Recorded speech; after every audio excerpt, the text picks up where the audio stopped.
Muraho neza nshuti bavandimwe muri Kristo Yesu. Ndabakunda cyane. Amazina nitwa Ntakirutimana Eric. Yego, nifuje kubaganiriza abajya bankurikira kuri YouTube yitwa Live for Christ Alone TV.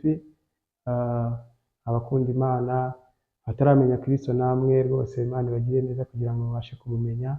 Yego, ariko nifuje kubaganiriza ku buzima tubamo muri iyi si. Yego, ubuzima tubamo muri iyi si ntago bworoshye. Ngira ngo uyu munsi ushobora kwishima, yego, ejo ukababara, bigahora bisimburana. Yego, ariko ugasanga bamwe barafata n'icyemezo cyo kuba bakwiyahuza ibiyobyabwenge, abandi bakaniyahura.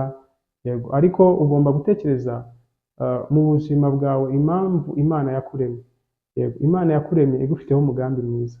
Yego, nubwo waba uca mu bikomeye, ukaba uca no mu bigoye, ariko utekereze ngo Imana yakuremye igufiteho iki? Umugambi mwiza. Rero ni iby'ingenzi kugira ngo tujye duhora tubyibukiranya, kugira ngo utazajya uba uri wenyine ngo wumve wenda urihebye, cyangwa se Imana yakuremye ukagira ngo yaragutaye. Oya, ntabwo yagutaye. Wowe wifata ubuzima bwawe ngo ubushyire mu kaga, wifata ubuzima bwawe ngo ubutware uko ushatse.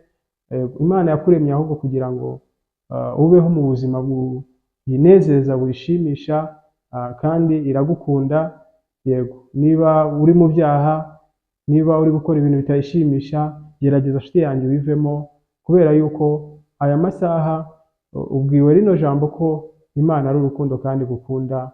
Rero ukomeze kugubwa neza, kandi ibyishimo bihore muri mwebwe, kubera ko iyakuremye, iyaguhanze iruta ibyo byose bikubaho. Amahoro y'Imana rero abane namwe, ndabakunda.